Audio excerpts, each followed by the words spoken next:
la lámina de vidrio. Creo que intervino Nadia. ¿Y quién más? Daniela Camacho. Sí, profe. Daniela y Nadia, ¿verdad? Sí. Sí, profe. Nadia Cader. ¿Alguien más intervino? No, disculpen. Sí, María Fernanda, profe. Ah, sí, cierto, Tobar. Bueno, entonces fíjense, yo voy a comenzar la clase, pero quiero ser enfático en algo que escribí en el grupo, que es son las muestras fecales, las muestras de heces. Yo, además de la lista de cosas que vamos a llevar ese día, que muchas de ellas las voy a llevar yo, también voy a llevar eh, formas parasitarias livianas que se diagnostican con esta técnica de Willis. Es decir, yo tengo como una pequeña colección, digámoslo así, de ooquistes y de huevos. Si ustedes ninguno lleva muestra, no pasa nada. La práctica sería extremadamente sencilla, corta y fastidiosa, porque ustedes no van a poder entonces practicar la técnica conmigo. ¿De acuerdo? Sí, profe, yo había De agarrado acuerdo. esta De madrugada, acuerdo. pensaba que era hoy. Entonces, como tenemos 7 días para conseguir esas muestras, quien las vaya consiguiendo en el transcurso de la semana las va refrigerando. Jamás congelarlas. Congelarlas, no. La van refrigerando, cosa de que todo lo que haya allí se conserve y el próximo lunes temprano procesamos esas muestras. En el primer grupo, que vamos a dividirnos en 3, por lo tanto es bueno que cada grupo tenga su muestra para que no tengan que esperar porque el otro grupo la desocupe. Incluso, Profesor, una pregunta. ¿sí? Yo tomé las muestras esta madrugada porque yo pensaba que que hoy era la práctica. Yo las tengo en la nevera, ¿las puedo dejar hasta la semana que viene? ¿De qué muestras me estás hablando? ¿De qué especies? De gatos, ¿Cuántas muestras son? 10. 10 muestras. Sí. No, con esas 10 va a tener que convertirla en una o en 2. Ok. No, va a ¿Las ser, junto todas? sí, va a ser cuesta arriba, por no decir imposible, procesar las 10, porque si procesamos las 10 muestras, yo me devuelvo para Maracay a las 5 de la tarde y también hay práctica de inmunología después de ustedes o antes de ustedes, no recuerdo. Entonces Ok. tienen que ser 3 muestras las primeras 15 personas y 3 muestras los 14 restantes. Ok, profe. Pero esas sí me funcionan. ¿Las de la nevera o tengo que volverlas a tomar? Digo Sí, por no, el tiempo. cónchale, Naguará, en una semana. No debería pasar nada. Porque yo tengo los cachorros aquí en la casa, pues. Bueno, entonces sí, si quieres descarta las muestras, lava los recolectores para que no vuelvas a comprar recolectores y las tomas por ahí el viernes, el sábado. Ok, profe, perfecto. Te voy a sugerir algo. ¿Quién está hablando? Daniela Camacho. Daniela, te sugiero algo. Te sugiero que lleves, aunque sea, si quieres llevas 2, pues, pero de lo que tú crees que tengan alguna correlación con alguna parasitosis.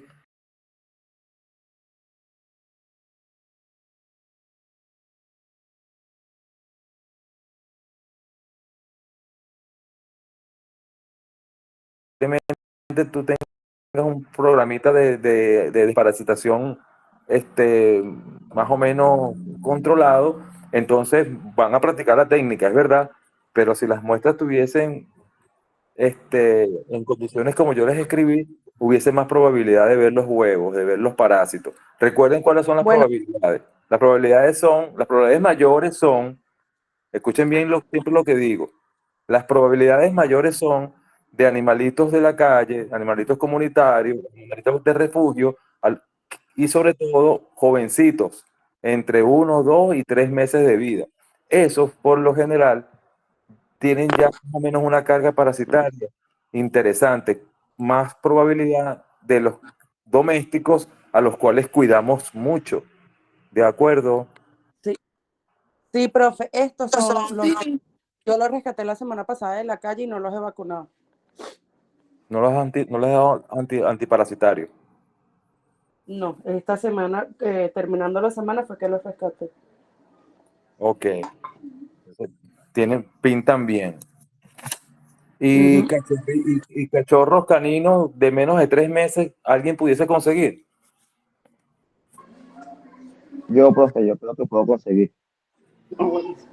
Iván, Sí, dale, Iván. Si las consigues mañana, pasado mañana, jueves o viernes, las refrigeras y bueno, para tener mayor probabilidad. Sus formas parasitarias las van a ver, seguro las van a ver. no, profe. Profe, me estoy acordando que el cachorro que te estoy diciendo le di Trisac porque tenía toxocara. Tenía toxocara y ya le dieron antiparasitario. Sí, sí, yo lo desparasité con Trisac. ¿Hace cuánto fue eso, Iván? Hace un mes más o menos. Ok. Bueno, pero si está a tu alcance, lleva la muestra nuevamente y así evaluamos el tratamiento. Dale, está bien. Chévere, pues. Bueno, vamos a comenzar la clase entonces.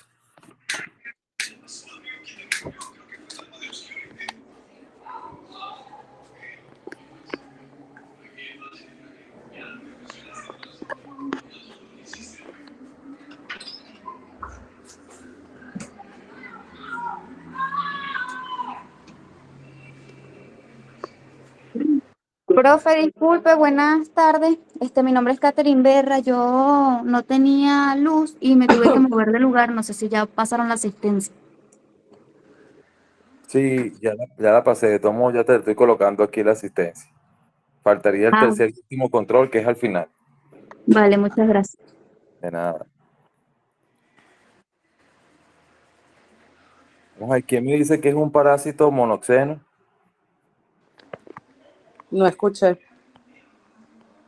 ¿Qué es un parásito monoxeno? Son los parásitos que tienen ciclo, es de ciclo directo, o sea, tienen un solo hospedador definitivo. O sea, no pasan por hospedadores intermedios. ¿Quién dijo eso? Número 27. Tiene también resistencia ambiental y alta transmisibilidad. Roxana. Sí, correcto.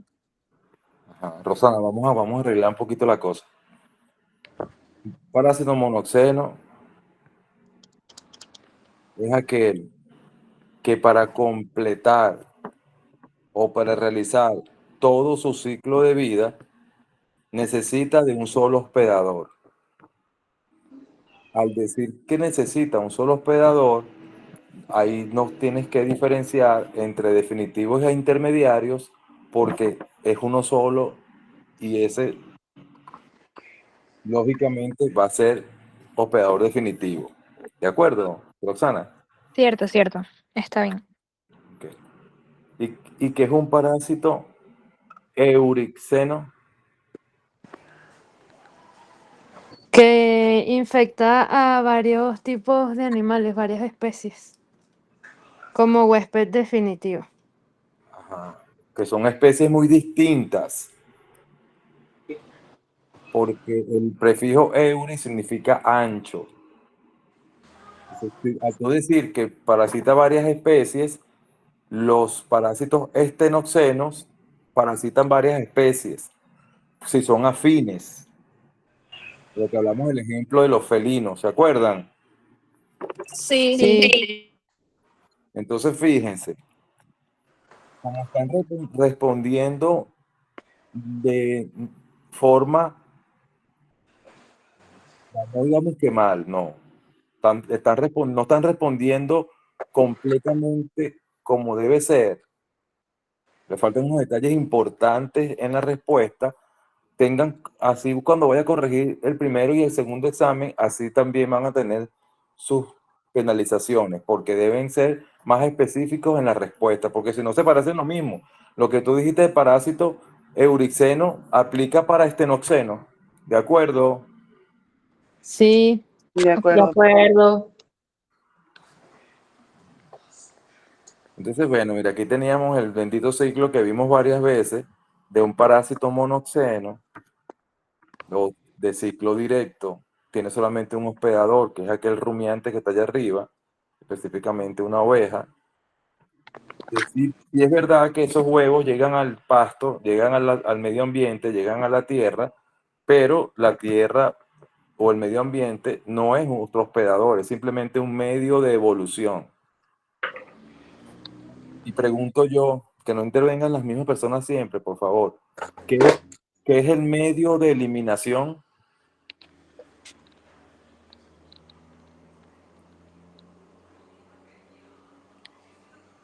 Ajá. El medio por el cual el parásito sale al medio ambiente, por ejemplo, a través de las heces. ¿Quién dijo eso? Briseño, Mariana Briseño. Está excelente tu respuesta. Así es que se responde preciso y completo. ¿Y qué forma parasitaria infectante?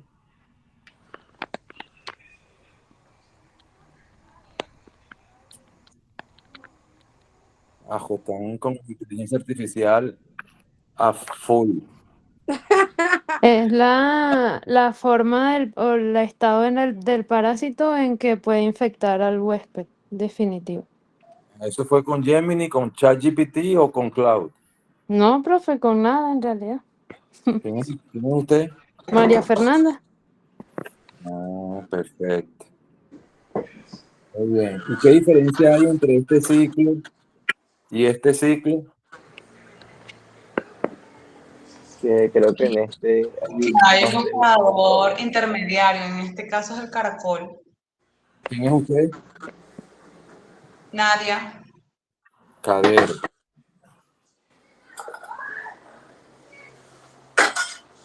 ¿Cuál es el operador definitivo allí? La vaca. El mamífero. El mamífero. Muy bien. ¿Quién dijo vaca? Andrés García. Andrés García. Muy bien. Entonces, vamos a hablar ahora de otros aspectos importantes de la introducción a la parasitología. ¿Qué es el hábitat de un parásito? El hábitat de un parásito no es más que aquel lugar en el organismo, ya sea fuera o dentro, donde se alojan los individuos de una determinada especie de parásito. Entonces, la mayoría de los parásitos que nosotros vamos a estudiar son de hábitat intestinal,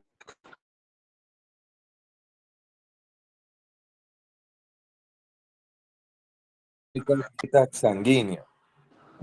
Por supuesto que también vamos a tener una clase por allá casi terminando sobre los ectoparásitos. ¿Será que le pueden bajar volumen al micrófono por ahí que está activado?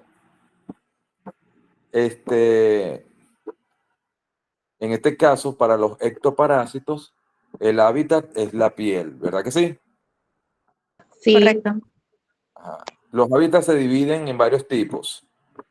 Según la frecuencia, hábitat principal y hábitat secundario. Por ejemplo, si yo tengo un parásito que su hábitat principal es el intestino delgado, es decir, el macho y la hembra de los parásitos están en el intestino delgado, pero cuando yo hago una necropsia de ese animal, de repente consigo unos gusanos de esos en los conductos biliares, quiere decir que él migró hacia otro sitio que no es su hábitat principal. Según su frecuencia, debería haber sido en el intestino delgado. Entonces, esos conductos biliares donde los veo a ellos, sería un hábito, según su frecuencia, secundario, ¿de acuerdo? De acuerdo. De acuerdo. Según los estadios evolutivos, hay hábitats definitivos y hábitats temporales. En este ciclo indirecto de un parásito heteroxeno, el parásito en forma de hoja, que es esa que está aquí a mano derecha, ¿la están viendo? Que es fasciola hepática. Sí. Ok, ella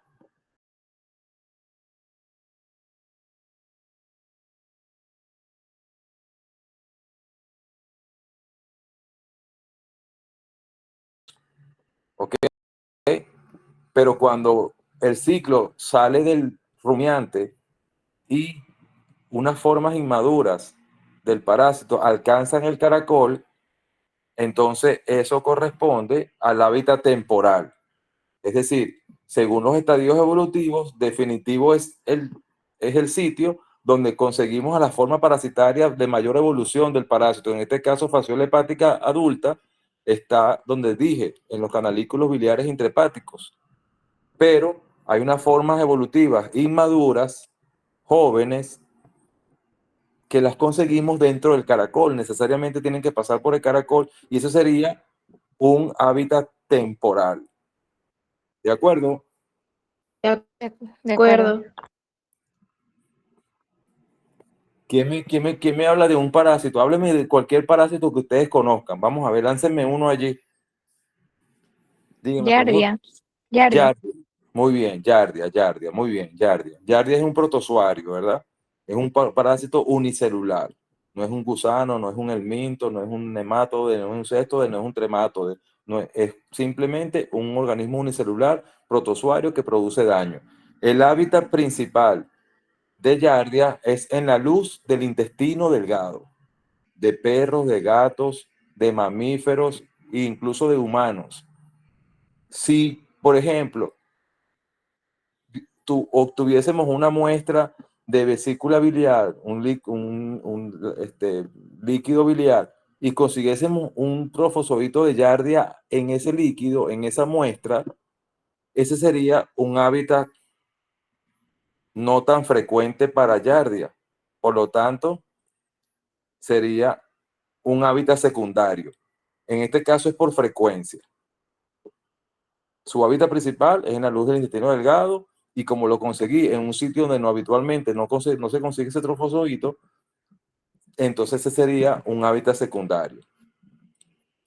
Por ejemplo, Toxocara, que lo nombró por allí Iván hace rato.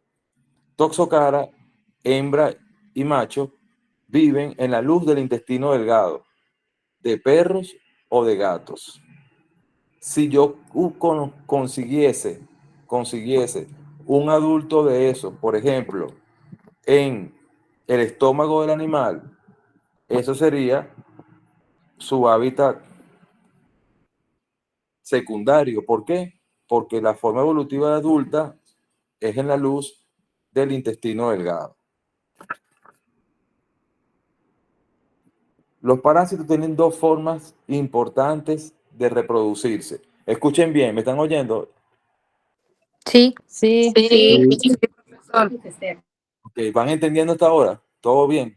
¿Todo claro? Sí. Ok. Algunos parásitos utilizan una forma de multiplicación, bien sea sexual o asexual, pero hay otros que utilizan las dos formas de multiplicación. Es decir, o se reproduce mediante una cópula cuando un gusano es macho y otro gusano es hembra, es decir, los sexos están en cuerpos separados. Ellos definitivamente deben multiplicarse de forma sexual.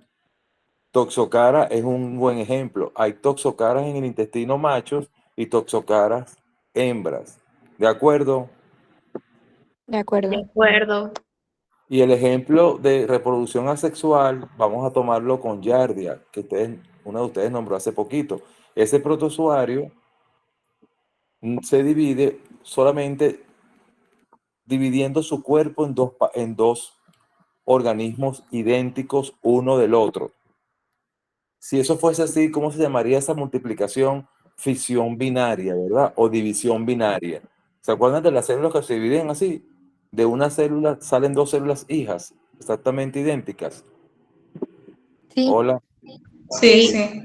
Ese tipo de multiplicación se llama división o fisión binaria y es una multiplicación de tipo asexual.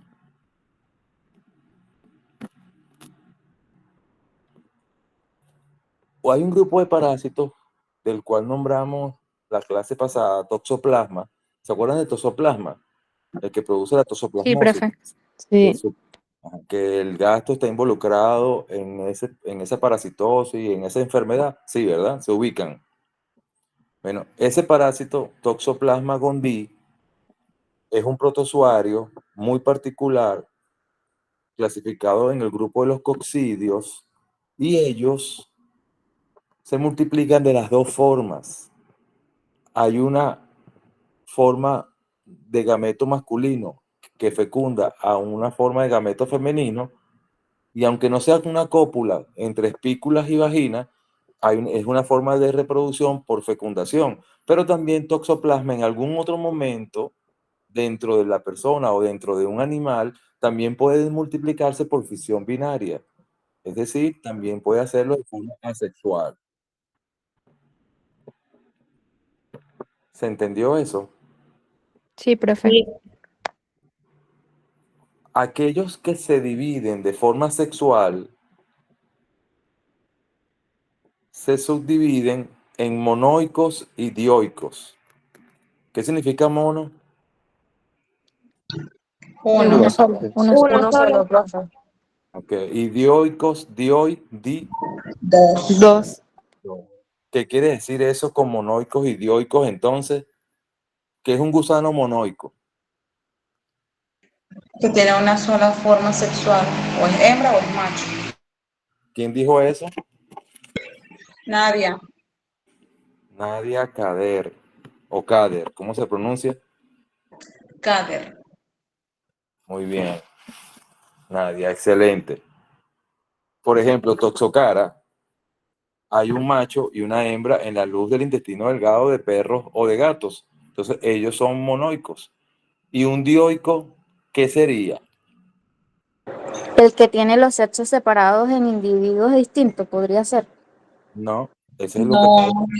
Un mismo Profe, parásito que tiene ambos sexos. ¿Cómo se le llama eso? un hermafrodita. Hermafrodita. ¿Quién es usted? Nadia. No, Nadia, ya está. Apaga tu micrófono. Exactamente. Los parásitos hermafroditas, perdón. Vamos a rebobinar. Rebobinemos. Los dioicos son los que tienen los cuerpos separados. Toxocara, gusano macho, gusano hembra. Y monoico, que los dos sexos están en el mismo cuerpo, es decir, hermafroditismo.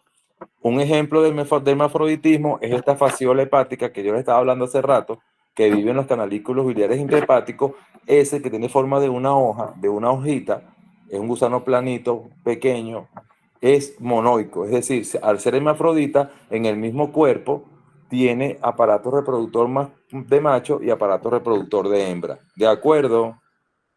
Ah, ok, profe, ya va. Para repasar. Monoicos, entonces, que tienen ambos sexos en un solo cuerpo. Y dioicos, Que sean de cuerpos, los sexos están en cuerpos separados. los dioicos, ¿no? Exactamente. Ok. Es decir, Profe, pero entonces lo que yo había dicho sí estaba correcto, que el dioico Sí. sí era el que tenía los Sí. sexos separados. es correcto, sí, joven. Ya. Yo creo que es el hambre que me tiene. Profe, no entendí muy bien. O sea, sentí que se contradijo. Claro que me contradije. Ya pedí disculpas 20 veces. ¿Sí o no? Si puede volver a repetir, por favor. Claro, por supuesto que sí. Un parásito que los dos sexos estén en el mismo cuerpo es monoico. Son los parásitos hermafroditas. Y los parásitos que hay un macho y una hembra separadas son los dioicos. ¿De acuerdo? De acuerdo. Por Sí. ejemplo, los perros son monoicos o dioicos. Son dioicos. Exactamente. ¿Y los seres humanos? Igualmente. Pero hay unos casos en la naturaleza donde pueden haber individuos excepcionalmente con ambos aparatos reproductores. O por ejemplo, uno más desarrollado que el otro, pero tienen ambos. Eso es un hermafrodita. Hay personas hermafroditas, como también han nacido en el mundo algunos animales hermafroditas, cuando la condición normal no es esa. ¿De acuerdo? Sí, De acuerdo. Entonces, ¿me perdonan el desliz? más o Claro. menos. Sí, profe. Ok. Entonces, fíjense ustedes que la reproducción sexual, iniciar el mecanismo de reproducción, es necesaria que haya una cópula o un apareamiento. Por eso les hablaba de que Toxocara macho tiene una espícula que hace función de pene y Toxocara hembra tiene una abertura que hace función de vulva o vagina. Entonces, esta espícula del macho la introduce y así fertiliza los huevos que están en el útero del gusano hembra. ¿Me entendieron? Sí. Sí. Muy fácil, ¿verdad? Y cuando hay un hospedador intermediario en el ciclo, es decir, el parásito es heteroxeno, es decir, el parásito es de ciclo indirecto, dentro de este hospedador intermediario van a ocurrir multiplicaciones del parásito. Multiplicaciones casi siempre que son de tipo asexual. ¿Por qué? Porque dentro del hospedador intermediario nunca se alcanza la forma evolutiva adulta del parásito, sino formas juveniles, formas intermedias, formas inmaduras. Y estas formas inmaduras o juveniles, al no tener aparatos reproductores todavía desarrollados, se pueden multiplicar dentro de su hospedador intermediario pero de forma asexual. Eso que dije fue como un poquito un trabalengua, pero me van a entender bien cuando veamos una clase por allá adelante que se llama fasciola hepática. ¿De acuerdo? Ok, De acuerdo. Ok, De acuerdo. Aquí tenemos Toxocara. Casi siempre en la naturaleza, en el mundo de los parásitos, escuchen bien, en el mundo de los parásitos, el ejemplar hembra es más grande y un poquito más grueso que el macho. Aquí, ¿cuál sería el macho y cuál sería la hembra? El macho sería el de la derecha y la hembra el de la izquierda. Muy bien. Fíjense, el tamaño de la izquierda es un poco más largo y el grosor también. Y el de la derecha es un poquito más corto y es bastante más delgado. Ambos son parásitos cilíndricos, ambos son parásitos, por decir algo, en forma de un pitillo, en forma de un espagueti, pero con sexos en cuerpos separados. Son parásitos dioicos y reconocemos fácilmente uno de otro por lo que les acabo de decir. Además de, vean el de la izquierda. Las dos puntas terminan en forma recta, ¿lo ven? La parte superior del gusano de la izquierda es recta y la parte que está así hacia la derecha, que parece tiene como una pequeña curvatura, pero esa curvatura no es muy pronunciada.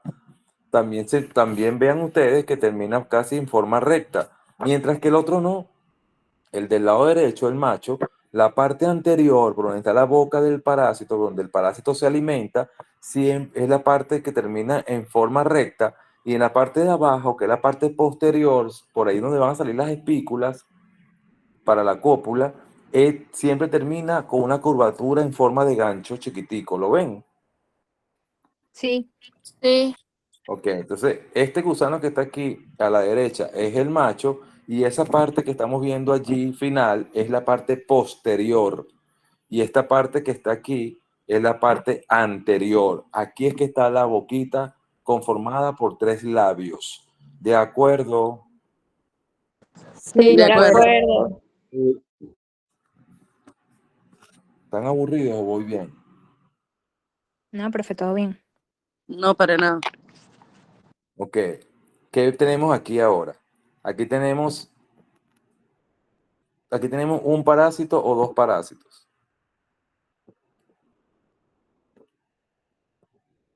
O Yo 3. veo dos parásitos. ¿Dos? Parecemos Ahí hay 2 parásitos, exactamente. Hay un parásito que es como una C invertida, que es grueso y gordito. Y hay otro que está como enredado y entra en un canal que hace el parásito gordito, entra como en ese canal, va subiendo por ese canal y vuelve a aparecer hacia afuera, que hace como esa horquilla, vuelve otra vez a penetrar en el canal del parásito gordito y termina por allá adentro. Aquí hay un macho y una hembra en plena cópula. ¿Se entendió eso? Sí, Sí, profe. Sí. Entonces, estos parásitos que estamos viendo aquí son parásitos que se reproducen sexualmente y son dioicos. ¿Ok? Ellos normalmente dentro del hospedador viven así en una permanente cópula. Sin comentarios, por favor. Ahora, ¿qué vemos aquí? Vemos dos parásitos, ¿verdad? sí. Sí. Esa es la fasciola hepática. Esa es fasciola hepática, sí. ¿Quién dijo fasciola hepática? Yo, Nadia. Ajá, Nadia. ¿Algún momento alguien te ha dicho a ti, mira, llegó a la universidad la Nadia? No, ¿verdad? No. Usted no diga que si esa es la fasciola hepática, no, usted diga, esa es fasciola hepática, yo le voy a responder que sí. Ok, ok. Lo dije la clase pasada, no usamos artículos ni masculinos ni femeninos antes de decir el nombre del parásito. Entonces, sí, este es fasciola hepática, este es el mismo parásito tomando la foto por su cara dorsal y la otra es por su cara ventral. Pero sí, este es un parásito hermafrodita que tiene forma de hoja, es plano y no tiene el cuerpo segmentado en anillos como los que vimos la vez pasada. Este es fasciola hepática. Muy bien. Hermafrodita, gusano monoico. Y este animal que está aquí, que puede medir en humanos hasta 12 metros, ¿cómo se llama? Una tenia. Es una tenia, muy bien. Y esta tenia, cada uno de esos anillos que ustedes ven allí, que están de punta a punta, cada uno de esos anillos tiene ambos aparatos reproductores.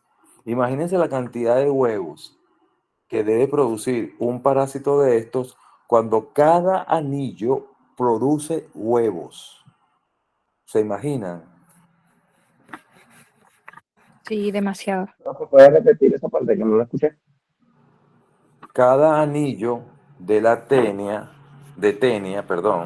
cada anillo de tenia produce huevos, porque cada anillo de esos que ustedes ven allí con bastante aumento, cada anillo tiene ambos aparatos reproductores. Y entonces, ¿cómo es eso? Bueno, él se autofecunda. Cada anillo puede autofecundarse y formar huevos, o sea que la cantidad de huevos que este gusano produce es una cantidad de huevos muy grande. Eso es lo que quise decir. ¿De acuerdo? De acuerdo. Fíjense ustedes, Yardia, le dije a ustedes que se reproducía de forma asexual. Y en la forma de reproducción asexual, la más común es la división o la fisión binaria, como lo ven allá arriba. Un parásito que está a la izquierda, al final se divide y forma dos parásitos que están a mano derecha. ¿Lo ven? Hola. Sí, profe. Sí, profesor. Muy bien. Los protozoarios, algunos se dividen así, sencillito y fácil. Primero dividen su material nuclear, primero dividen su material genético, luego la membrana se va dividiendo en el medio y luego se originan dos parásitos exactamente idénticos al original de la izquierda. ¿De acuerdo? De acuerdo. Sí. Ahora fíjense ustedes. Yo tengo un Profe, parásito. una pregunta. ¿Sí? Profe, o sea, aquí en estos parásitos ocurre, cuando usted habla de la división binaria, entonces está ocurriendo una mitosis. ¿Es eso con ellos? Probablemente, sí, es tipo mitosis, correctamente. Hay Ok, está bien, división, hay gracias. división de material nuclear, hay que si la metafase, la anafase, esas fases. Luego hay división del núcleo completamente con sus membranas nucleares. Y luego hay división de todos los organelos citoplasmáticos. Cada organelo agarran hacia un lado y hacia el otro. Retículo endoplasmático liso, rugoso, aparato de Golgi, ribosomas, lisosomas, etcétera, etcétera. Y luego ocurre la división de la pared celular externa o de la membrana de la célula para originar dos, Mm, para originar dos idénticas al original. ok, profe, está bien. Ahora Profe, fíjense, ¿aló? profe, otra pregunta. Ajá. Profe, usted sabe las planarias. Yo sé que las planarias no son parásitos, pero son gusanos. Cuando ellas se pican, ¿ellas les pasa exactamente lo mismo que la yardia o no? No, esa es otra No, cosa. otra No, cosa. es otra Ok, cosa, otra forma de crecimiento. Ya es, ok, está bien. ya es crecimiento. Ok, gracias, profe. Ok, de nada. Vamos a ver esta forma de reproducción asexual, la fusión múltiple. Fíjense ustedes qué es la fusión múltiple. Tenemos una célula con un núcleo a la izquierda, ¿lo ven? Sí, profe. Sí, Luego, esta célula cambia de aspecto y se forma un quiste. Y dentro de ese quiste ya han habido multiplicación del núcleo que antes era uno solo y ahora hay como 15 núcleos. ¿Los ven?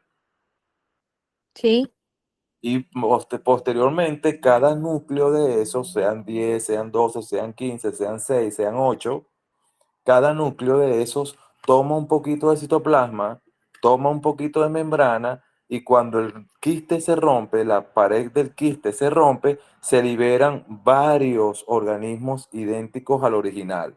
Entonces se llama fusión múltiple porque son muchos los organismos que se originan, pero no es reproducción sexual, es asexual totalmente, ¿de acuerdo? de Sí, acuerdo. Sí, de acuerdo. Muy bien. La esporogonia también es otro tipo de reproducción asexual.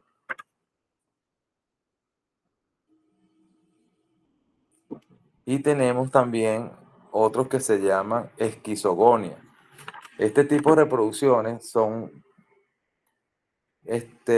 explicados en los coccidios como Toxoplasma gondii, que ya les hablé hace ratico, que Toxoplasma gondii tenía reproducción sexual y reproducción asexual.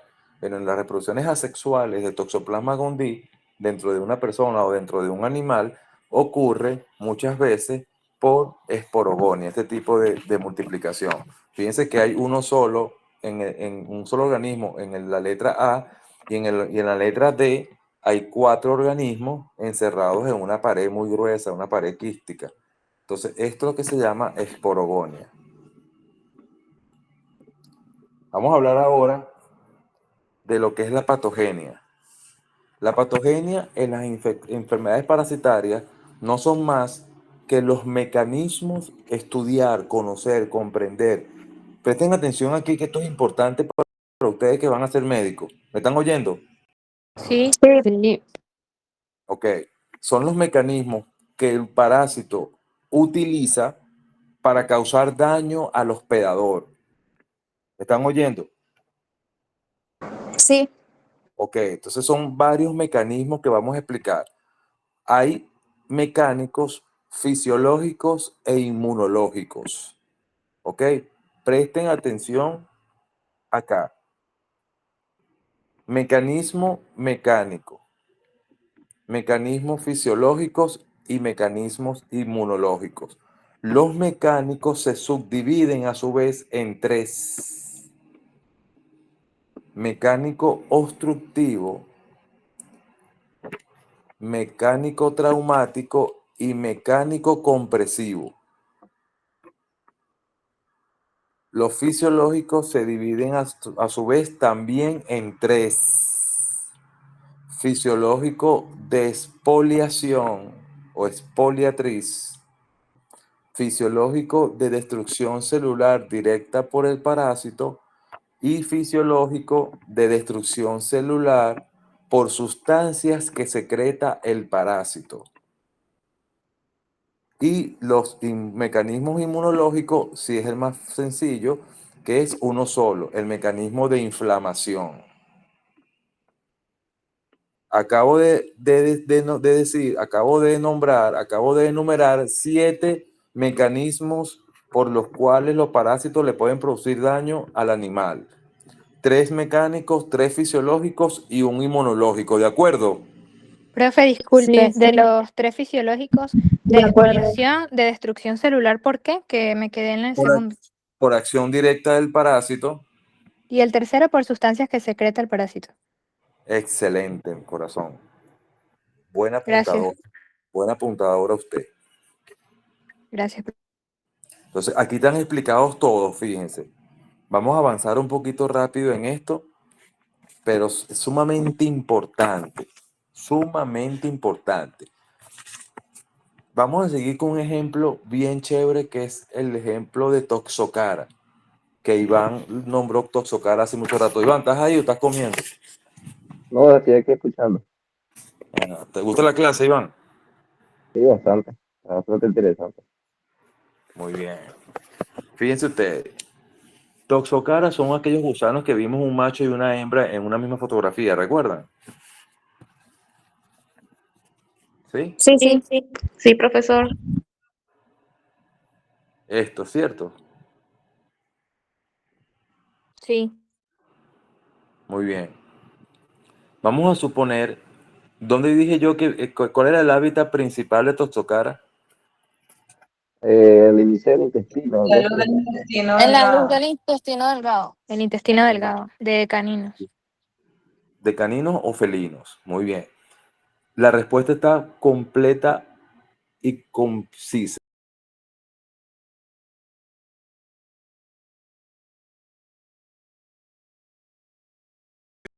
Ustedes dicen que la respuesta es que el hábitat es el intestino delgado, la respuesta está mala.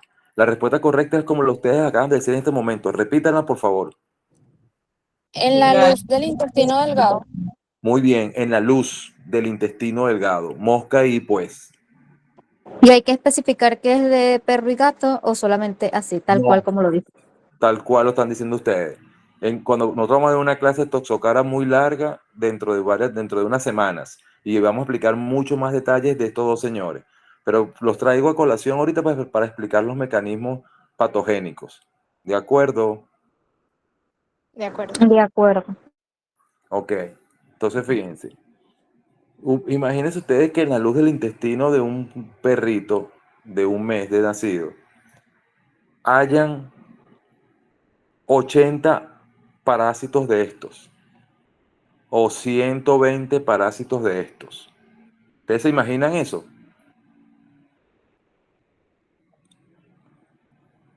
Hola.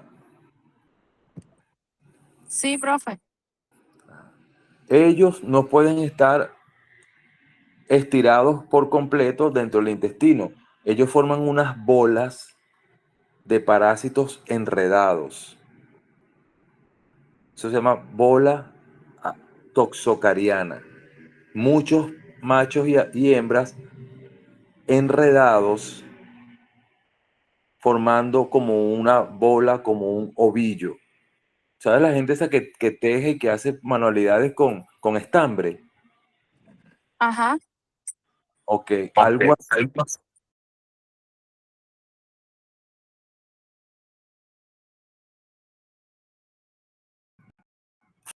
Forma de producir daño haría eso dentro del intestino. Pudiera obstruirlo. Obstrucción.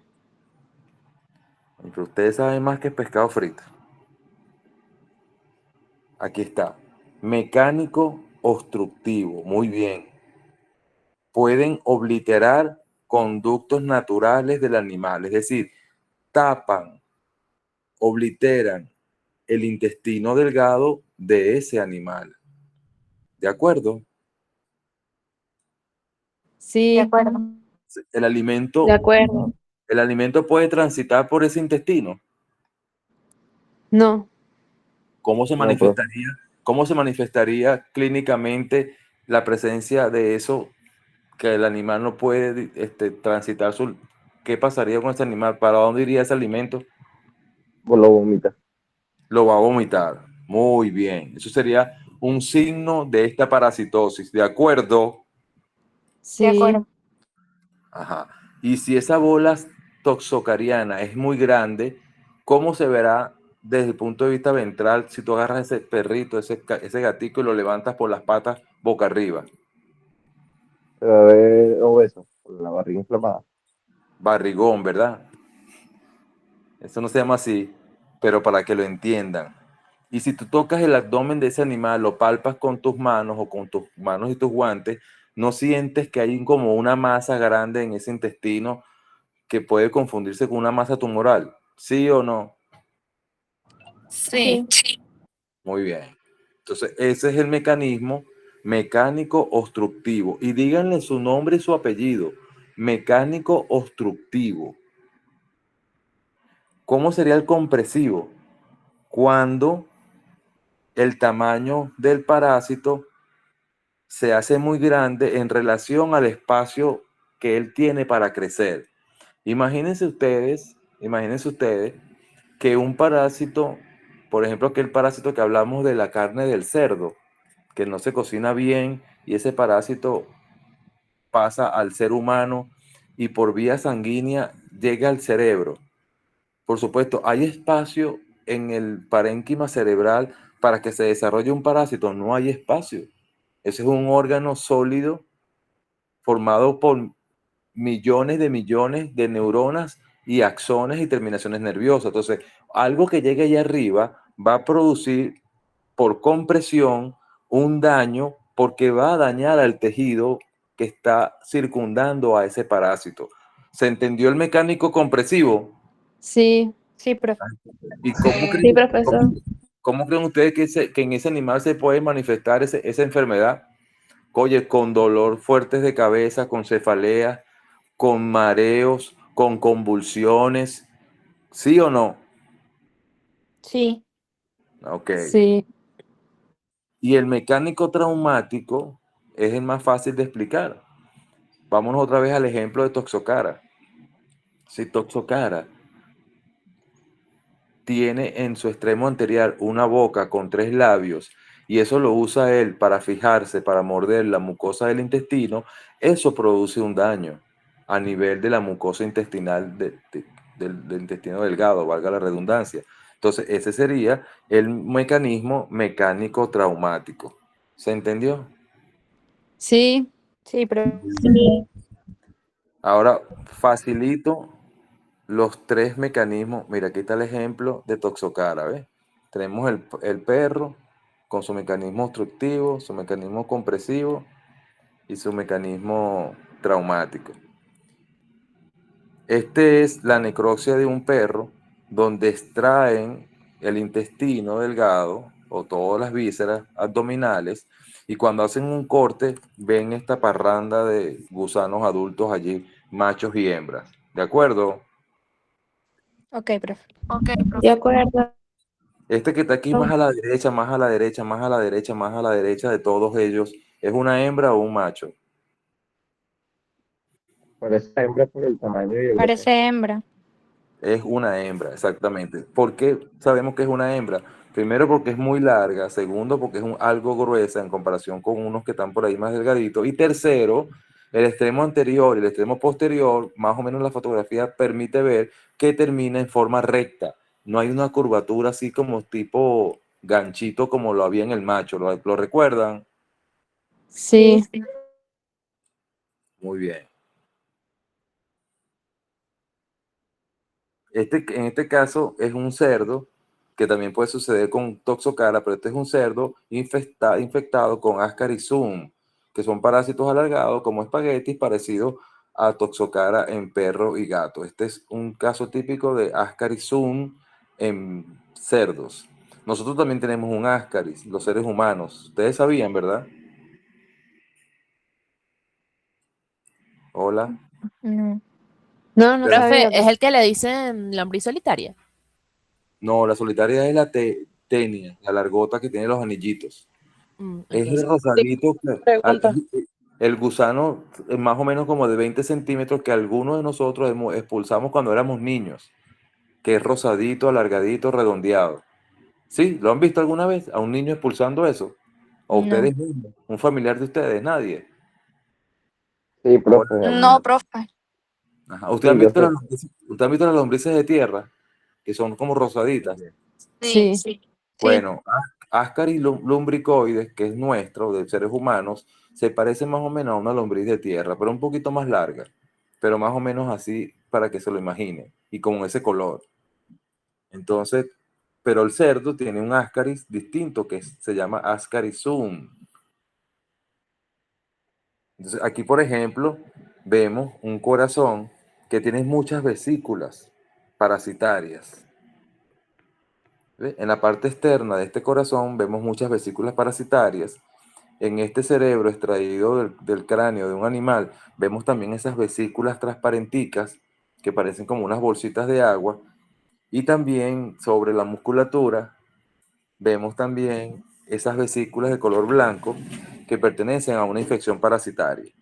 Entonces, estas serían manifestaciones de las parasitosis en distintos órganos de un animal. ¿De acuerdo? sí. De acuerdo. De acuerdo. Ok, fíjense ustedes en esta Pregunta. digamos, Usted mostró ahorita el corazón, el cerebro y un músculo, ¿verdad? Y dijo que ahí se formaban vesículas cuando había alguna carga parasitaria. Mi pregunta es, ¿corresponde a cualquier tipo de carga parasitaria o a la acción de algún parásito en particular? de parásitos en particular.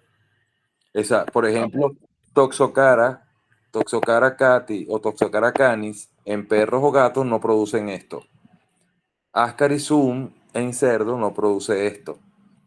Esto lo produce son tenia del cerdo, la tenia del bovino y algunas tenias de aves y de aves y de perros. También pueden producir vesículas fuera del intestino y se manifestaría más o menos visualmente de esta forma. Pero no todos los parásitos tienen esta manifestación fuera de su hábitat original, fuera de su hábitat principal. Buena pregunta. Ok, profe, gracias. Vean esta imagen, es una tomografía cerebral y aquí vemos, te vieron anatomía, ¿verdad? Sí. Sí, Ajá, aquí tenemos los conductos y las cisternas normales, por donde fluye el líquido cefalorraquídeo. ¿Ok? Serían esas dos negritas que están a la izquierda y esas dos más largas que están del lado derecho. Por supuesto, a medida que sube o baja el corte tomográfico, se van a ver las cisternas de un tamaño o de otro. Entonces, son fotografías normales y no se ve nada en particular en ninguno de los dos hemisferios, ni en el hemisferio de la izquierda ni en el hemisferio de la derecha, en ambas tomas. Ahora fíjense esta toma. Aquí vemos los ventrículos que están aquí arriba y dos ventrículos que están más abajo, que son más grandes, que uno está hacia el lado derecho y uno hacia el lado izquierdo. Pero ¿qué son todas esas masas redondas que hay en el parénquima cerebral? Esas son larvas de parásitos que llegaron y alcanzaron el parénquima cerebral y están produciendo la neurocisticercosis, una manifestación clínica de un cisticerco, que es un parásito que puede alojarse en el cerebro y no solamente por un mecanismo mecánico compresivo producir daño en el parénquima cerebral con sus respectivas manifestaciones clínicas, sino que también si esos parásitos, si esas vesículas parasitarias se meten en los conductos por donde circula el líquido cefalorraquídeo, eso produce un enlentecimiento o una obstrucción del libre circulación del líquido cefalorraquídeo y eso va a traer una manifestación como es la hidrocefalia. Va a haber aumento de la cavidad cerebral porque hay líquido retenido porque no ha podido circular por sus canales respectivos. ¿Se entendió eso? Fíjense ustedes aquí. En este que está aquí a la izquierda se ve una vesícula redonda con un centro blanco dentro del conducto por donde va a pasar el líquido cefalorraquídeo. ¿Lo ven? ¿Lo ven Sí, allí? sí. Profe, ¿y Perfecto. eso sería un mecanismo obstructivo? Mecánico obstructivo. Eso mismo. Ese parásito en la vía de circulación de líquido cefalorraquídeo, pero ese mismo parásito en el parénquima cerebral, es decir, en todos esos espacios en blanco del cerebro, que también hay vesículas del parásito, ahí sería mecánico compresivo. Eso le iba a decir, profe, también tendría compresión porque está alterando el funcionamiento de esos tejidos allí, ¿no? Excelente. ¿Quién es usted? 27, Roxana. Jesucristo. Muy bien, Roxana. Ambos mecanismos, dependiendo de la localización de esas vesículas parasitarias, o bien sea en el parénquima, o bien sea en un conducto que oblitera el libre tránsito o circulación del líquido cefalorraquídeo. Muy bien. Vamos ahora a los fisiológicos. Ya vamos terminando. En los fisiológicos dijimos que habían tres. El de expoliación, destrucción celular por acción directa del parásito y destrucción celular por acción de sustancias que secreta el parásito. Los dos segundos no tienen mucho que explicar. Simplemente un parásito que va rompiendo un tejido, por supuesto que al romper el tejido va rompiendo células. ¿Por qué? Por los simples movimientos del parásito. El invadir un órgano, el invadir un tejido, el invadir el parénquima de algo, eso produce ruptura celular. Entonces el parásito se va moviendo y va rompiendo células por su paso. Otra acción es que el parásito secrete enzimas proteolíticas, secrete o arroje al medio externo sustancias químicas proteolíticas que rompan el tejido para él penetrar mejor. ¿Se entendió eso? Sí, Y el de expoliación es el más fácil, que es toma para su consumo, toma para su nutrición, toma para su supervivencia los nutrientes del hospedador. Por ejemplo, Toxocara en el intestino delgado, en la luz del intestino delgado, puede alimentarse de lo que el perro o el gato se alimente y ese parásito los desvía para él. Eso se está expoliando los nutrientes. ¿Se entendió eso? Sí. Fue una duda. Ajá, diga. ¿La exfoliación lo hacen lo mismo las tenias o hacen algo diferente? También tenia de perro o tenia de gato o tenia de bovinos o tenia de humanos son expoliadores por excelencia. Tanto así que la de nosotros, las de seres humanos, le dicen la solitaria y todo lo que esa persona ingiere, el parásito lo desvía para él. Y por eso es que esa persona que tiene esa parasitosis progresivamente va enflaqueciendo y por más que coma y que coma, no engorda. ¿Se entendió? Sí, gracias, sí, profe. profe. ¿Y cómo le dicen las abuelas y las mamás y los papás de uno a ese muchacho? Que tiene la solitaria. Que tiene una solitaria. Exactamente se están refiriendo a esto, que es lo que estamos hablando en este momento. Fíjense que este es un parásito unicelular, ese que está de rojito arriba a la izquierda, que se llama entamoeba histolítica. Entonces, entamoeba histolítica, en el punto 4 y en el punto 5, vemos que empieza a romper las células del epitelio del intestino grueso y comienza a romperlas y a destruirlas, que son esas células del color marrón oscuro que están en el medio. Vean el parásito moviéndose y va rompiendo y va produciendo el daño de esa mucosa. Y también hay entonces esta entamoeba histolítica del lado número 1 que está secretando al medio ambiente esas pepitas de color rojo, ¿la ven? Sí, Ajá, ¿qué son esas? Proteínas, sustancias proteolíticas, enzimas que van a romper la célula para él después penetrar con mayor facilidad. ¿Lo vieron? Sí. Sí, Entonces, esto que estamos aquí explicando es lo que sucede en un paciente, llámese humano, llámese canino, llámese felino, con amibiasis. Porque entamoeba histolítica es el parásito causante de la amibiasis. ¿Se entendió? Sí, profe, sí, se entendió.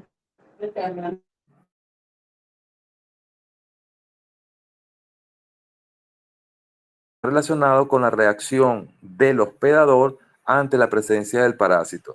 Esto lo entenderían mucho mejor si tuviésemos ustedes que esta fotografía histológica corresponde a qué tejido, a qué órgano. Ay, Jesucristo. Si ustedes están viendo parasitología es porque vieron histología y pasaron histología. ¿Ustedes vieron láminas en el microscopio con ellas? ¿O en la diapositiva en la pared? Sí. Sí, en la pared. Bueno, es multinucleado. Ajá. Y no se imaginan qué tejido puede ser este. Este es un tejido sano, ¿ok? Este no es un tejido patológico. Este es un corte normal de un órgano, microscópicamente hablando. ¿No se imaginan cuál órgano puede ser? Corazón. No, Profe, ¿esos no son los túbulos renales? tampoco. Siga. Es un tejido Profe, del hepático. intestino. Tampoco. Hígado. Profe, es el hígado. Hígado, exactamente. Ese es un corte histológico normal del parénquima hepático. Esas son las trabéculas hepáticas. Todo eso que están viendo ahí son hepatocitos. ¿De acuerdo? De acuerdo. Entonces, menos mal que yo no voy a preguntar de esto, porque si no, gozo un pullero en el examen. Bueno, pero entiendan de que por allí no hay anormalidad, no hay ningún tipo de patología descrita a simple vista. Ahora vemos esta otra fotografía. Lo que está alrededor, vamos a ver, este es un cuadrado, también una fotografía en forma cuadrada, ¿verdad? Sí. Sí. ¿Ven una estrellita de color amarillo abajo a la izquierda? Sí. Eso está apuntando al tejido hepático exactamente normal y sano como está aquí arriba. ¿Sí? Donde está esa estrellita amarilla apuntando a ese grupo a esa parte de la fotografía. Igualmente abajo hay la misma estructura, la misma arquitectura fotográfica. A la derecha también hay un poquito. Y en la parte izquierda también hay un poquito. Vean que hay zonas normales del parénquima hepático. Pero hay una zona que no es normal. ¿Cuál es esa zona? ¿Dónde está la estrella roja? Nada más.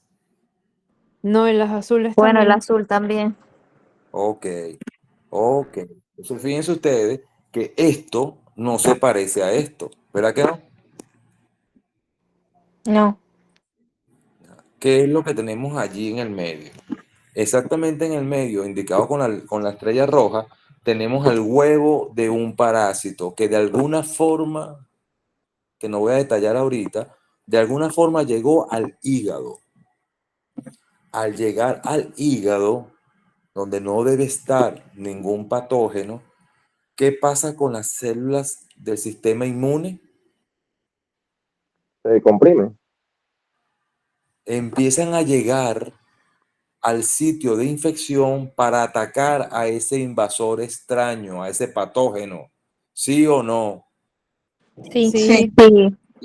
Toda esa estructura donde está la estrella azul por un lado hacia el otro lado con la estrella azul, hacen un granuloma conformado por todas esas punticas negras como caroticas que son los núcleos de los neutrófilos, de los eosinófilos, de los fibroblastos, de los basófilos, de los mastocitos, etcétera, etcétera, etcétera, que son células que llegaron para rodear al huevo y producir su destrucción.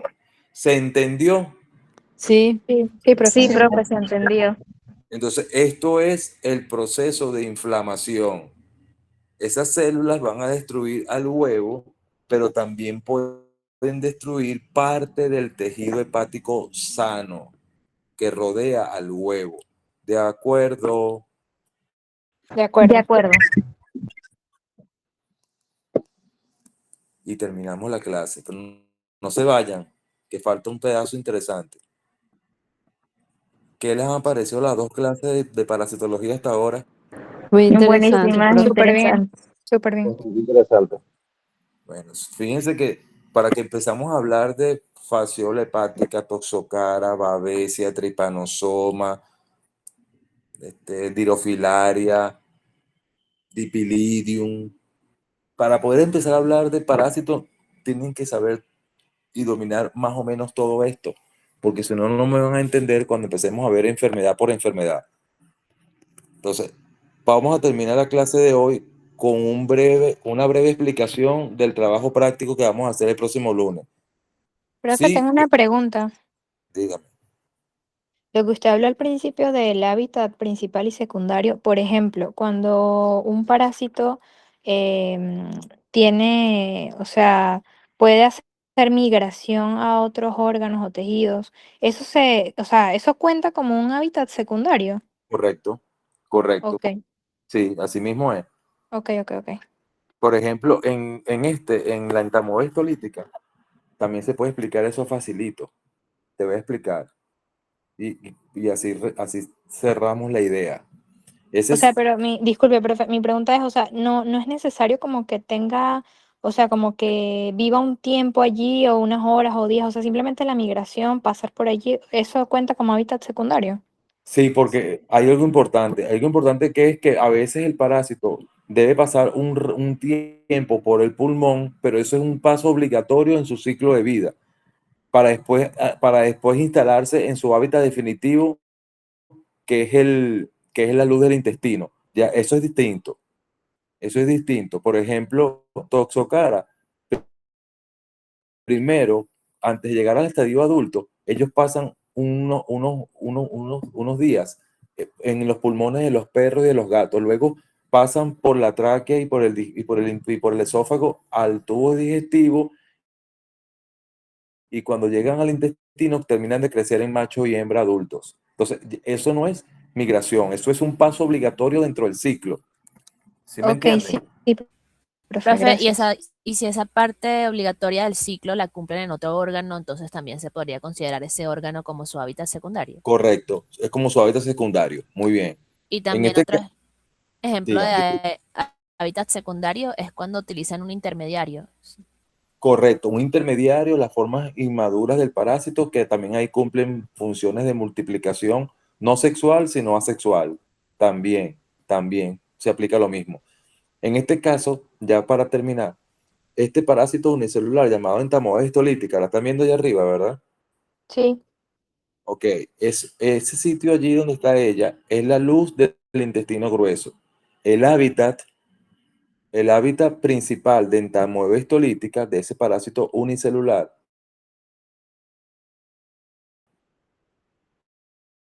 es la luz del intestino. Pero cuando rompe la mucosa, como lo vi en el medio, y ese parásito ingresa a la submucosa, alcanza, puede viajar ese parásito hasta el hígado, hacia el cerebro, hacia pulmón o hacia la piel, y allí el parásito provocar también daños, así como lo está produciendo allí en las células del colon, también los puede producir en un hábitat distinto. Entonces, esos serían hábitats secundarios, donde se consiguen con muy poca frecuencia al parásito habiendo migrado de su hábitat principal. ¿Se entendió eso? sí, profe, gracias. Chévere, chévere. Escuchen ahora porque les iba a decir esto. Tenemos, tenemos que hablar de el trabajo práctico con el que nos vamos a enfrentar el lunes. ¿Están viendo la diapositiva? Sí, Sí, profe. Ok. Quiero que vean, quiero que entiendan esto pasamos la asistencia y nos despedimos. Atención, exactamente esto es lo que ustedes van a hacer ese lunes allá en Caracas. Vamos a hacer la técnica de Willis o Willis Molloy, en la cual ya dijeron ustedes temprano que utilizaba una solución saturada de cloruro de sodio, ¿sí o no? Sí. Sí. Sí, profe. Aquí vemos que el lado derecho dice solución salina saturada, que tiene alta densidad, ¿lo ven? Sí. Muy bien. Nosotros vamos a tomar muestra fecal, como lo vemos aquí en la fotografía, y en un envase, puede ser muestra directamente tomada de la ampolla rectal, si es un ovino, un caprino, un equino, un bovino, o ustedes la toman de una evacuación espontánea de una de sus mascotas. Entonces, lo importante es que lleguemos a ese día y tengamos las muestras de ese, que ya dijimos al principio de la clase cómo tenía que ser todo, ¿de acuerdo? De acuerdo. Sí, profe. Sí. Ok. Si no las quieren llevar, no las lleven, no pasa nada. La práctica no tiene mucho sentido porque van a ver al microscopio parásitos, de los que yo voy a llevar de aquí. Pero si quieren aprender y practicar, lleven muestras. Profe, una pregunta. Ajá. Hay un cachorro, pero lo desparasitaron el día sábado. Igualmente funcionaría la Oye, muestra. El cachorro si la toman hoy o mañana, todavía es probable que haya todavía algún gusano viable en el intestino y en las heces conseguimos huevos. Sí, puedes tomarla hoy o mañana y refrigerarla.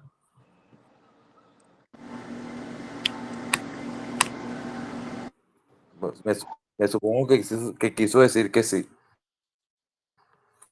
Entonces, sí, fíjense, se me desconectó el audífono y se me volvió a conectar. chévere. Entonces tenemos la muestra de materia fecal y en un envase plástico, en este caso es un envase de vidrio transparente, pero yo tengo un envase plástico que voy a llevar ese día.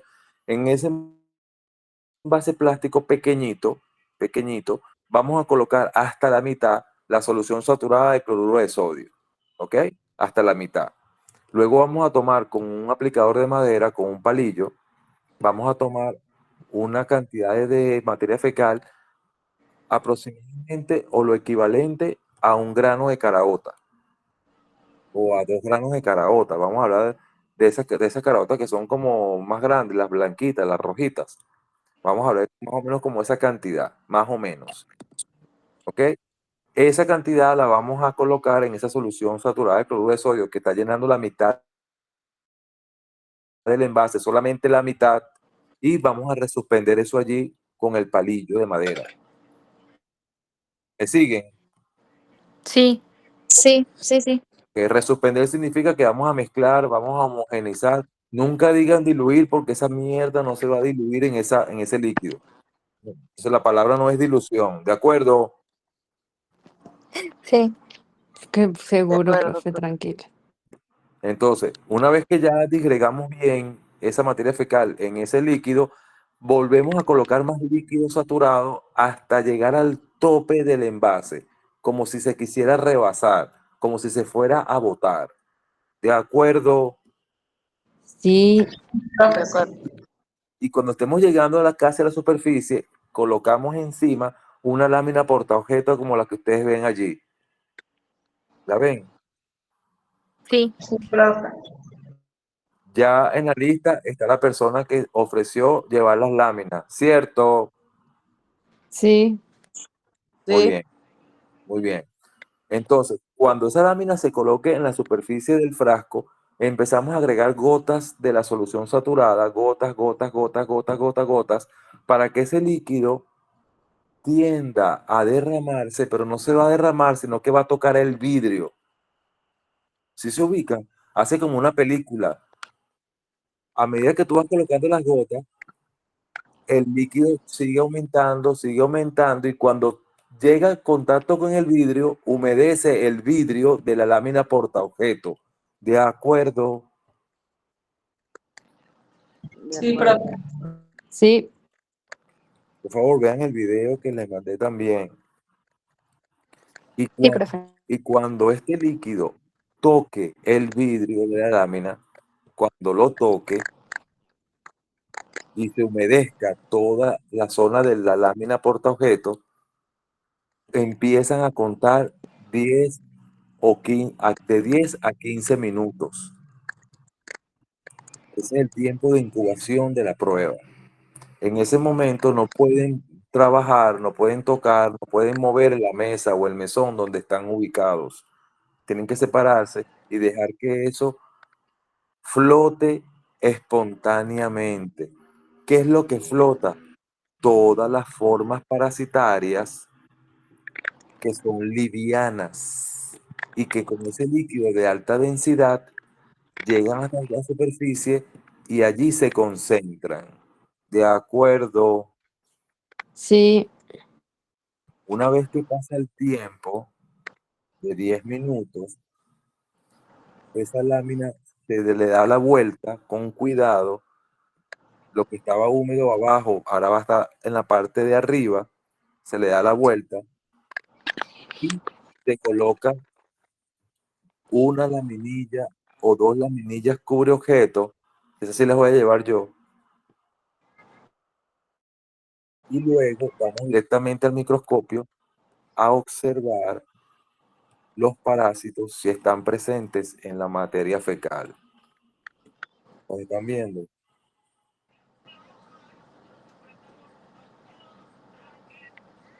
Sí, profe. Entonces, si es un perro, podemos ver ese huevo que está abajo a la izquierda, grande, de color marrón. Ese es un huevo de Toxocara. Si es un perro, también podemos ver el huevo que está a la mano derecha, que vean que es distinto al de la izquierda, ¿verdad? Abajo. Sí. sí. Ese es un huevo de Ancylostoma. Si es un perro, podemos ver un huevo, así como ese que hay como un barrilito marroncito que tiene forma de barril, ¿lo ven? Sí. Es un huevo de Trichuris vulpis, también de perro. Y si son gatos,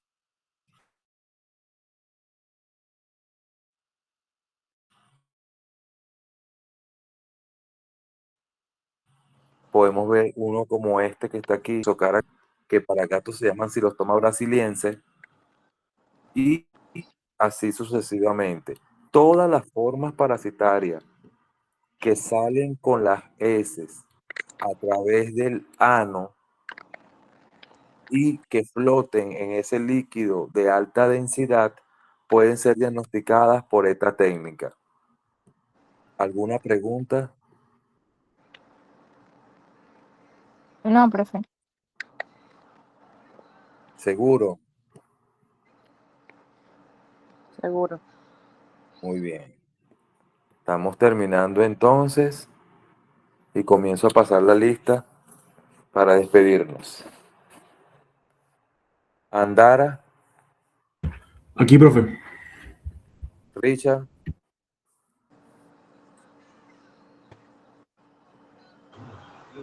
Presente. ven desconectando lo que digan presente. Ángel.